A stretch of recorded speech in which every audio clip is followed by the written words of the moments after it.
So in this video, I'm going to give you a little overview of how you can use AI to take your resume and format it as an ATS friendly, applicant tracking system friendly version that will have keywords and formatting that will hopefully work better with the intake systems that a lot of human resources departments at companies are using these days. So we're going to take a sample resume from Indeed.com. It's a resume for a graphic design, and in ChatGPT, I'm going to just give it this prompt to please give me an ATS friendly version of this resume. Shift enter, paste the text of the resume, and send it to ChatGPT. And it'll tell you what it's doing. It's creating an ATS friendly version of the resume. It tells you about kind of how it's giving clear formatting, keyword optimization, things like that. Take a look at the resume. Now, AI can output incorrect information. Also, it can add things that are not true, so you definitely want to read through it, check it, make any changes you might want. But one of the nice things is that you can download this as a Word document. So you can ask ChatGPT to then give you a Word document version of this resume that it's generated. Then you can take that and edit it however you see fit. Now, the data it's going by is the data that was provided in the resume.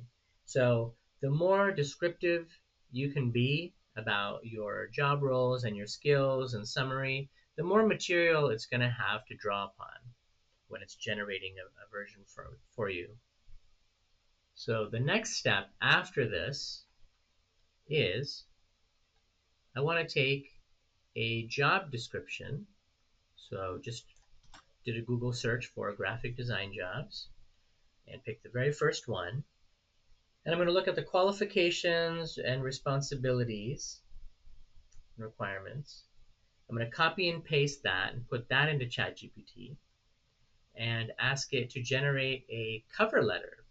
Now, it's already aware of my resume and the data that's contained in there. So now it's going to refit that data into a cover letter.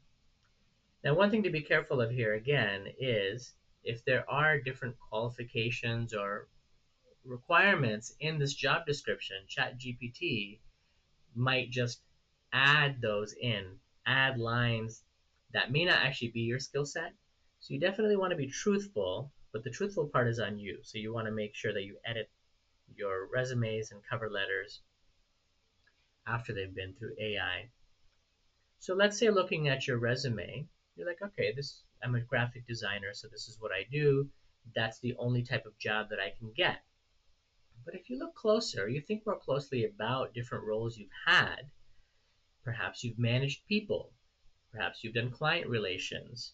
Perhaps you've done, other types of work that would fit well in other kinds of roles that are not strictly what you think you're good at, which is graphic design. You may also be qualified for many other things. And particularly when it is as difficult as it is right now to find jobs, it's really important to reevaluate yourself and think about what other kinds of skill sets you have and where they can be used. So this is another area where AI can be helpful. So you can, if you have those descriptions in your resume, it really helps because now you're giving it material to draw upon. And you can ask questions like, how can I retool my resume for customer service jobs? So assuming that in your descriptions of different roles you've written something about that, ChatGPT can then kind of give you some ideas. And so just as a sounding board, this can be really useful in thinking about how you can reframe yourself, reframe the work that you've done in the past, and kind of realize that you have a lot more potential and a lot more value than just the one title and role that you think you're qualified for. So these are just some quick tips. I hope this helps. If you have any other ideas, this is just meant to share with people. I know this is a really difficult time. A lot of people have been out of work for a long time. So if you have other ideas, feel free to start a discussion in the comments, add your own tips, and let's just all help each other getting that next role.